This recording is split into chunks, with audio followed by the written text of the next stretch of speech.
তিনজন দুশ্চিন্তায় পড়ে গেল, এখন কি করা যেতে পারে? তিনজনের মধ্যে একজন ব্যক্তি পরামর্শ দিল, একটু চিন্তা করে দেখো আমাদের জীবনের সবচেয়ে ভালো কাজ কোনটা? যেই ভালো কাজটা আছে ওই ভালো কাজটা স্মরণ করে আল্লাহর কাছে আমরা পেশ করি যে, ও আল্লাহ, আমাদের জীবনে এই ভালো কাজটা আছে, এই ভালো কাজটার ওসিলায় তুমি আমাদের এই মুসিবত থেকে হেফাজত করো, আমাদের এই গুহার মুখের পাথরটা সরিয়ে দাও। প্রথম ব্যক্তি বলল, ঠিক আছে তাহলে তাই করা যায়।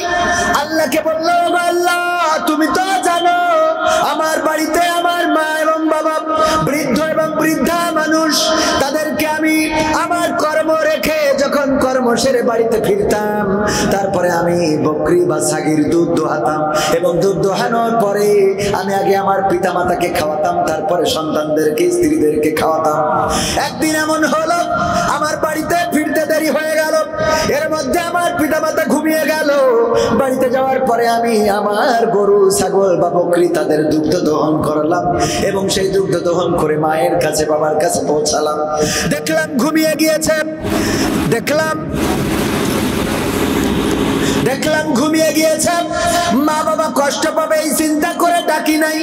আবার আমার সন্তানেরা ক্ষুধার জ্বালায় ছটফট করছিল, বাবা খেতে দাও খেতে দাও, কিন্তু আমার তো অভ্যাস নাই, আমি আমার পিতা মাতাকে না খাওয়াই আমি আমার সন্তানদেরকে খাওয়াই না, এই জন্য আমি সন্তানদেরকে খাওয়ালাম না। সকাল পর্যন্ত অপেক্ষা করলাম, তারপরে যখন মা বাবার ঘুম ভাঙলো আমি মা বাবাকে খাওয়ালাম, তারপরে সন্তানদেরকে খাওয়ালাম। ও আল্লাহ, যদি এই ভালো কাজটা তোমার সন্তুষ্টির জন্য করে থাকি, আল্লাহ যদি তুমি কবুল করে থাকো, তাইলে এই কূপের পাথরটা একটু সরানোর ব্যবস্থা করে দাও। এই বলে যখন বিসমিল্লাহ বলে ধাক্কা দিয়েছে, তখন পাথরটা একটু ফাঁকা হয়েছে। দ্বিতীয় ব্যক্তি বলল, আল্লাহ তুমি তো জানো আমার বাড়িতে একটা কর্মচারী ছিল, সেই কর্মচারী বেতন রেখে চলে গেল, তার বেতন দিয়ে আমি একটা ছাগল কিনলাম, একটা বকরি কিনলাম, এবং সেই একটা ছাগল বা বকরি থেকে আরো 2টা 5টা হতে হতে 100 বা তারও কম বেশি হয়ে গেল। হঠাৎ একদিন আমার সেই কর্মচারী আমার বাড়িতে আসলো, এসে বললো, আমার যে পারিশ্রমিকটা আমি আপনার কাছে, টাইমটা তো বিদ্যুৎ ঠিক মতোই ছিল, এখনকার টাইমটা হলো প্রধান বক্তা, বিদ্যুৎ গেছে প্রধান বক্তার সময়, ঠিক না ভাই? ঠিক তো এখন ওনার সময় 3বার গেছে, তাহলে তো আর কিছু করার নেই। বিদ্যুৎ যদি এভাবে যাইতে থাকে তো অসুবিধা নেই। আর আলোচনার ক্ষেত্রে আসলে মানুষের যে মাইন্ড সেটআপটা বা শ্রোতাদেরও মাইন্ড সেটআপ, যখনই কেউ দেখছে যে পোস্টারে বিশেষ আলোচক কবির বিন সামাদের পরে প্রধান বক্তা আলোচনা করবে, তো প্রধান বক্তা উঠলে কবির বিন সামাদের ভক্তরা চিন্তা করে কবির বিন সামাদ আসবে না, চলে গেছে, ঠিক না ভাই? ঠিক। ওরা কিন্তু ওই বাদাম খেয়ে এর মধ্যে আর আসে না, ওরা ওখান থেকে যে আব্দুল গফফার সাহেব কথা বলতেছেন উনি চলে। আসলে আমাদের এই যে চিন্তা চেতনা, এই জায়গা থেকে বের হয়ে আসতে হবে। কোরআন হাদিসের কথা যেই বলুক আমাদের শোনার দরকার আছে না নাই? চরমনার কেউ বললে সে কি কোরআন হাদিসের বাইরে বলে? হেফাজতের কেউ বললে কোরআন হাদিসের বাইরে বলে? এমনকি আপনাদের এখানকার শ্রদ্ধাভাজন এমপি সাহেবও এখন কোরআন হাদিস দিয়ে কথা বলেন, বলেন আলহামদুলিল্লাহ। সুতরাং সেই অর্থ শোনার দরকার আছে না নাই? কিন্তু আমরা হয়ে গেছি যে আমাদের পছন্দের বক্তা না হইলে আমরা আলোচনা শুনবো না। এই জাতীয় মানসিকতা লালন করা কি ঠিক হবে? আগামীতে মাথায় রাখতে হবে, আলোচক যেই হোক কোরআনের পক্ষে যদি কথা বলে, সে আওয়ামী লীগের হোক, বিএনপির হোক, জামাতের হোক, জাসদের হোক, বাসদের হোক, হেফাজতের হোক, বিএনপির হোক, যে দলের হোক, আমরা শুনতে রাজি আছি না নাই? কিন্তু যদি কোরআনের বাইরে কথা বলে কবির বিন সামাদ, মিজানুর রহমান আজহারি, আমির হামজা, তাদের অজর কি শোনা যাবে? যাবে না। আমাদের এই চিন্তাধারা থেকে যতদিন বের হতে না পারবো, আমরা চিন্তা করি আমাদের এই হুজুর তো 5 কলি টুপি পরে নাই, তাইলে উনি আমাদের চরমনার না, সুতরাং ওনার ওয়াজ শোনা যাবে না। আবার জামাতরা চিন্তা করে উনি তো বাটি টুপি 5 কলি টুপি পরে ওয়াজ করতেছে, তার মানে উনি চরমনায়ের লোক, উনার ওয়াজ শোনা যাবে না। এরকম চিন্তা চেতনা আমাদের আছে না নাই? এই চিন্তা চেতনা থেকে বের হতে হবে। যখনই বের হতে পারবো, তখনই কোরআন হাদিসের কথা শুনে আমরা উপকৃত হতে পারবো।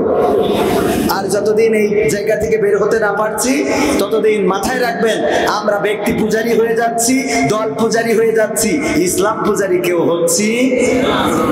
বলেন সত্যি কথা, হচ্ছে কিনা? যদি আল্লামা সাইদি কোনো ভুল করেন, আল্লামা সাইদি রাহিমাহুল্লাহ, আমরা যারা ভক্ত এই ভুলটা মানতে রাজি আছি? আমরা যে কোনো যুক্তিতে বলবো না ঠিক ছিল, এটা হলো ব্যক্তি পূজা। এটা কি পূজা? কবির বিন সামাদ ভুল করতে পারে না? পারে না? মানুষ তো 100% ভুল করতে পারে। মিজানুর রহমান আজহারি, হাফিজুর রহমান সিদ্দিকী, কুয়াকাটা হুজুর, তাদের ভুল হইতে পারে না? পারে না? আমাদের পরে তো ওহী নাজিল হয় না, সুতরাং আমাদের সব কথা ঠিক এটা মনে করার কোনো কারণ নেই। আমাদেরও কথার মধ্যে ভুল হতে পারে না? পারে না? পারে। সুতরাং আমাদের এই চিন্তা দর্শন থেকে বের হতে হবে। মাইকের আওয়াজ যারা শুনছেন, এখনো পর্যন্ত যারা বাড়িতে যান নাই, তারা অন্তত ব্যাক এসে এখানে বসবেন, এটাই আপনাদের কাছে প্রত্যাশা। থাকবেন ইনশাআল্লাহ শেষ পর্যন্ত। 12টার মধ্যে শেষ করার সর্বোচ্চ চেষ্টা করবেন। إن الحمد لله نحمده ونستعينه ونستغفره ونؤمن به ونتوكل عليه ونعوذ بالله من شرور أنفسنا ومن سيئات أعمالنا من يهده الله فلا مضل له ومن يضلله فلا هادي له ونشهد أن لا إله إلا الله ونشهد أن سيدنا محمدا عبده ورسوله الذي أرسله بالحق بشيرا ونذيرا وداعيا إلى الله بإذنه وسراجا منيرا فقد قال الله تعالى في كلامه المجيد والفرقانه الحميد সবাই পড়েন আউযু বিল্লাহি মিনাশ শাইতানির রাজীম বিসমিল্লাহির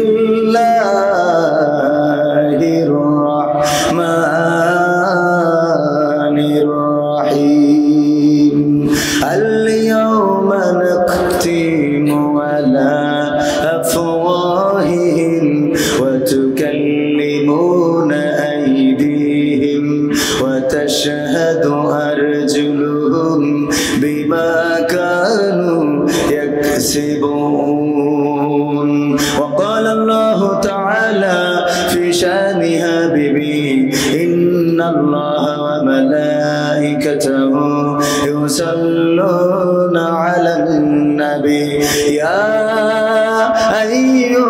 আইয়ুহাল্লাযীনা আমানু সাল্লু আলাইহি ওয়া সাল্লিমু তাসলিমা আল্লাহুম্মা সাল্লি আলা সাইয়্যিদিনা মাওলানা মুহাম্মদ ওয়া আলা আলি সাইয়্যিদিনা। কষ্ট হচ্ছে ভাইয়েরা? কষ্ট হচ্ছে? যার যার কষ্ট হচ্ছে পড়ার দরকার নেই, যাদের কষ্ট না হচ্ছে তারা জোরে সোরে পড়েন। আল্লাহুম্মা সাল্লি আলা সাইয়্যিদিনা মাওলানা মুহাম্মদ ওয়া আলা আলি সাইয়্যিদিনা। এসো হে রাসূল আবার ফিরি আমাদের মাঝে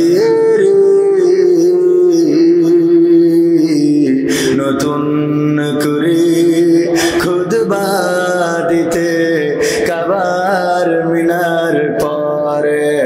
আল্লাহুম্মা সাল্লি আলা সাইয়্যিদিনা মাওলানা মুহাম্মদ ওয়া আলা আলি সাইয়্যিদিনা। রূপের বড়াই করিস না রে, রূপ চিরদিন থাকে না। রূপের বড়াই কইর না ভাই, রূপ চিরদিন থাকে না। নিজের মুখটা দেখা একদিন হইবে রে তোর যন্ত্রণা। নিজের মুখটা দেখা একদিন হইবে রে তোর যন্ত্রণা। যন্ত্রণা। চেহারার বড়াই কইরো না ভাই, রূপ চিরদিন থাকে না। রূপের বড়াই কইরো না বোন, রূপ চিরদিন থাকে না। নিজের মুখটা দেখা একদিন হইবে রে তোর যন্ত্রণা। নিজের মুখটা দেখা একদিন হইবে রে তোর যন্ত্রণা। সময় হইল বড় শিক্ষক, সব দিবে শিখাইয়া।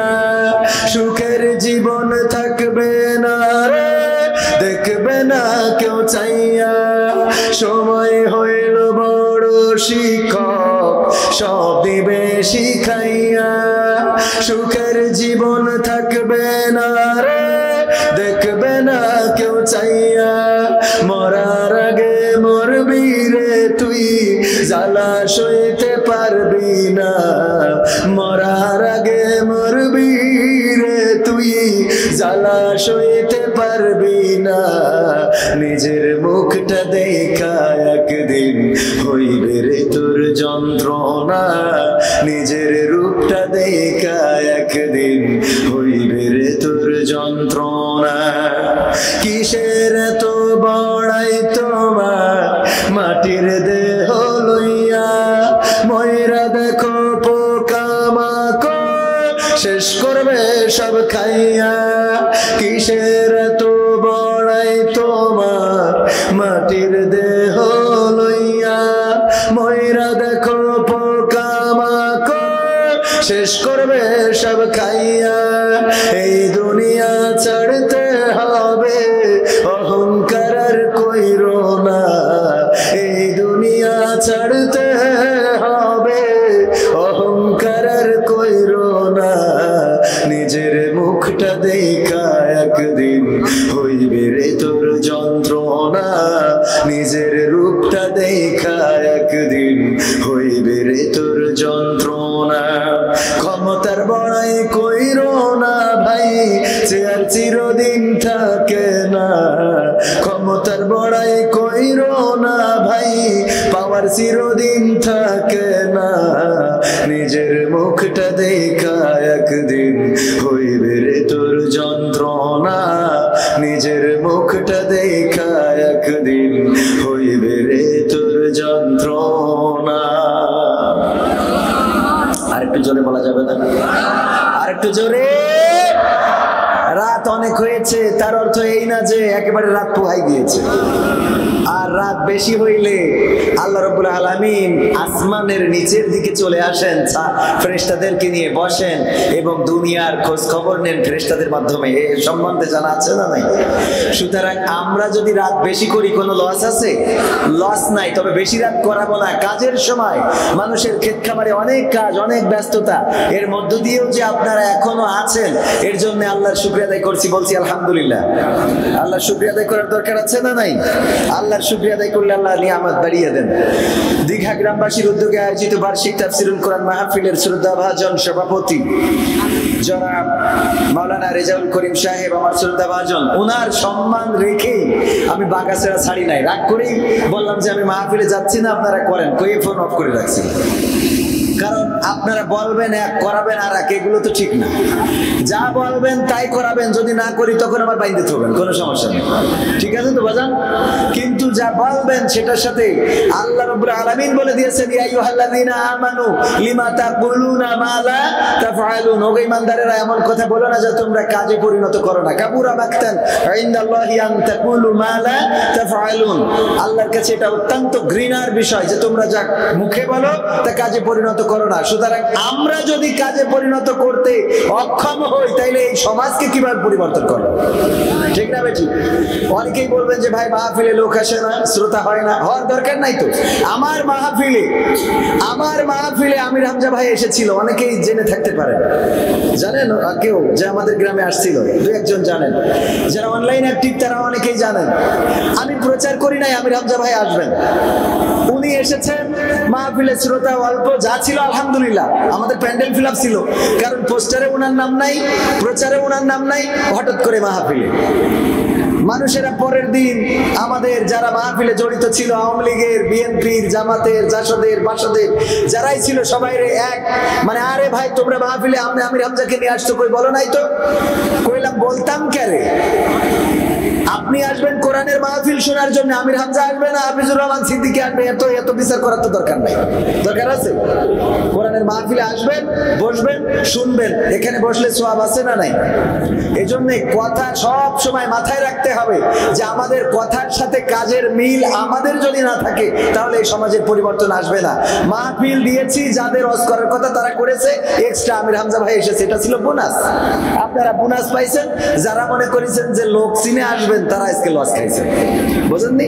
তো এই জন্য মাহফিলে আসবেন সওয়াবের নিয়তে। আল্লাহ রাব্বুল আলামিন এখানে যতক্ষণ বসে থাকবেন আমলনামায় সওয়াব দিবেন, আবার আপনার আমলনামা থেকে সগীরা গুনাহগুলো ক্ষমা হতে থাকবে, বলেন সুবহানাল্লাহ।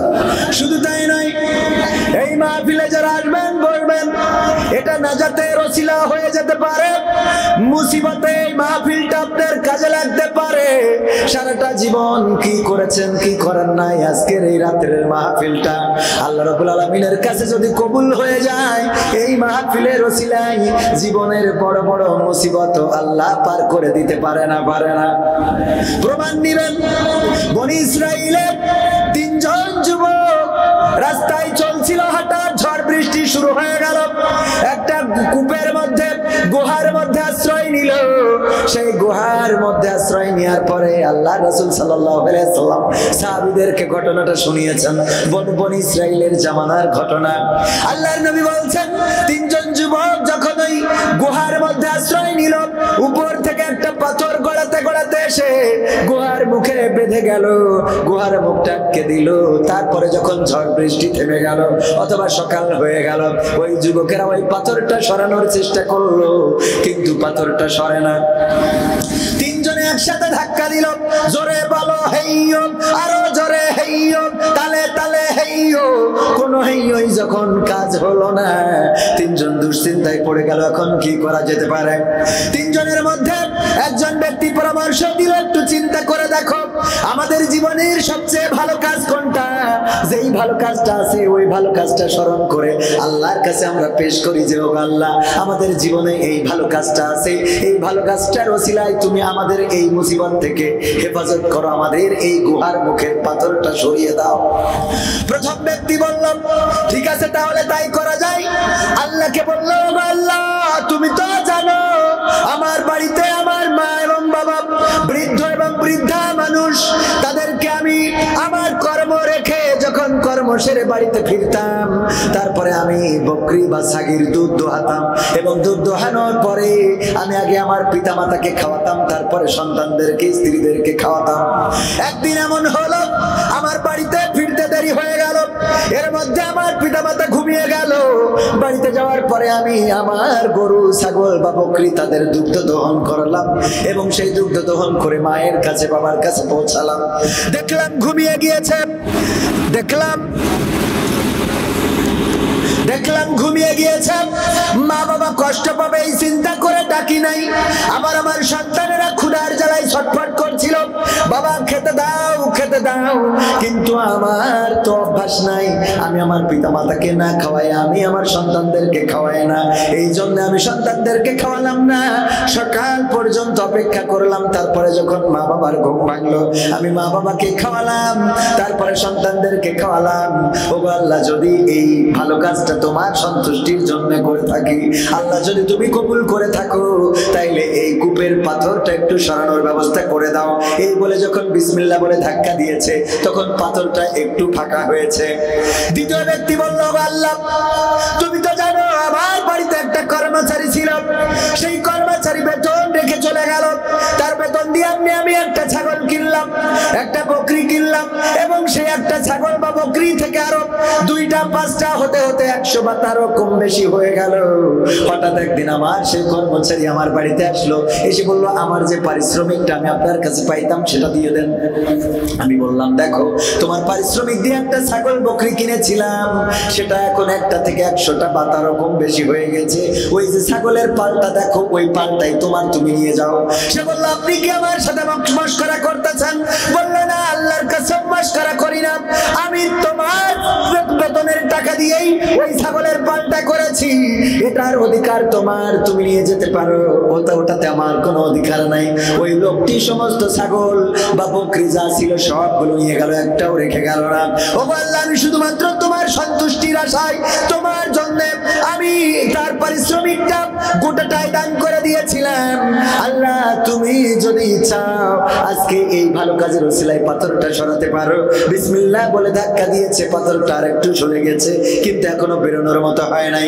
তৃতীয় নম্বর ব্যক্তি, এটা যুবকদের জন্য অত্যন্ত কার্যকারী, যুবকদের জানা দরকার, শোনা দরকার।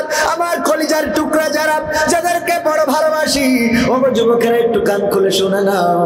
আল্লাহর নবী বলছেন, ওই বনী ইসরাইলের মধ্যে 3 যুবকের মধ্যে তৃতীয়তম ব্যক্তি ছিল, তার একটা চাচাতো বোন ছিল খুব সুন্দরী, আর লিপস্টিক লাগাইলে তো আরো সুন্দর দেখা যেত। এই চাচাতো বোনকে বলল, ও চাচাতো বোন, আমি তোমাকে পেতে চাই, তোমার সাথে আমি মিলিত হতে চাই, তোমার সাথে আমি সহবাস করতে চাই, তোমার সাথে আমি জেনায় লিপ্ত হতে চাই। চাচাতো বোন বলল, আমি তোমার সাথে জেনায় লিপ্ত হব না, আমি তোমার সাথে মিলিত হব না, তোমার সাথে মিলিত হওয়া সম্ভব না। এখন ওই চাচাতো বোন বিপদে পড়ে গেল, দিল তাদের সংসারে। চাচাতো বোন এসে বলল, গো চাচাতো ভাই, যদি পারো একটু সহযোগিতা করো, বড্ড বিপদে পড়ে গেছি। আমি বললাম, সহযোগিতা করতে পারি, যদি আমার সেই প্রস্তাবে তুমি রাজি হয়ে যাও, তাহলে তোমাকে আজকে সহযোগিতা করতে পারি। চাচাতো বোন কোনো কুল কিনারা না দেখে বলল, আমি রাজি আছি। আমি যখন তার চাহিদা মোতাবেক তার স্বর্ণ রৌপ্য বা তার মুদ্রা দিয়ে দিলাম, দেওয়ার পরে সে আমার সাথে রাজি হয়ে গেল। আমি তার সময়ে যখন আমাদের নির্ধারিত সময় একত্রিত হলাম, তার 2 উরুতের মাঝখানে যখন পৌঁছে গেলাম, চরম মুহূর্তে আমার চাচাতো বোন বলল, গো চাচাতো ভাই, এমন একটা গুনাহের কাজে তুমি লিপ্ত হয়ে যাচ্ছ, তুমি কি আল্লাহকে ভয় করো না? কেউ না দেখলেও আল্লাহ রাব্বুল আলামিন আমাদেরকে দেখছেন, যদি পারো আল্লাহর ভয়ে এই কাজটা থেকে বিরত থাকতে পারো। ওগো আমার আল্লাহ, এই মুসিবতের সময় তোমাকে বলছি, ওই চরম মুহূর্তে আমি আমার চাচাতো বোনের 2 উরুতের মাঝখান থেকে ফিরে এসেছি, তার সাথে মিলিত হয় নাই। যে পৃথিবীর কোনো মানুষ তো দেখে না, কিন্তু আল্লাহ তোমার চোখ তো ফাঁকি দিতে পারি না, তুমি তো দেখতেছো, এই জন্য তোমার, ও আল্লাহ, তোমার সন্তুষ্টির জন্য, তোমার ভয়ে ভীত হয়ে আমি আমার চাচাতো বোনের সাথে জেনায় লিপ্ত হই নাই। আল্লাহ, তুমি যদি চাও এই ভালো কাজের ওসিলায় তোমার সন্তুষ্টির জন্য যদি আমি ফিরে থেকে থাকি, তাহলে এই পাথরটা সরিয়ে দাও। বিসমিল্লাহ বলে 3য় জন ধাক্কা দিয়েছে, আর পাথরটা সরে গিয়েছে। 3টা যুবক ওই কূপ থেকে মুক্তি পেয়ে গেছে। সবাই জোরে জোরে বলেন সুবহানাল্লাহ। এটা ছিল ভালো কাজের ফসল। মুসিবতে পড়েছেন, বিপদে পড়েছেন, আল্লাহর কাছে ভালো কাজটা পেশ করেন। আজকের এই মাহফিলে যারা এসেছেন, বসেছেন, আল্লাহ রাব্বুল আলামিন চাইলে আজকের মাহফিলটা আপনার জীবনের গুনাহ ক্ষমা করে দিতে পারেন। এই মাহফিলটার ওসিলায় আপনার পিতামাতার কবরগুলো জান্নাতের বাগান বানিয়ে দিতে পারেন। এই মাহফিলের ওসিলায় দাদা কবরে ঘুমানো, ওই দাদার কবরের পাশে দাঁড়ানো হয় না, দাদার জন্য দোয়া করা হয় না, দাদার কাছে দাদার জন্য হাত তোলা হয় না। এই মাহফিলে আল্লাহর কাছে যদি হাত তুলে ফরিয়াদ করেন, এই মাহফিলের ওসিলায় দাদার কবরটা আল্লাহ রাব্বুল আলামিন জান্নাতের বাগান বানাতে পারে না? পারে না? নাকি আল্লাহর সেই ক্ষমতা নাই? নাউজুবিল্লাহ, আছে না নাই? আল্লাহর সেই ক্ষমতা আছে। বদরের প্রান্তরে যেমন শক্তিশালী ছিলেন আমাদের মহান রব আল্লাহ রাব্বুল আলামিন, এখনো সেই রব আছেন। ওগো আমার ভাইরা, এই জন্য আমাদের সমস্ত কাজকর্ম কার জন্য হতে হবে? কার জন্য?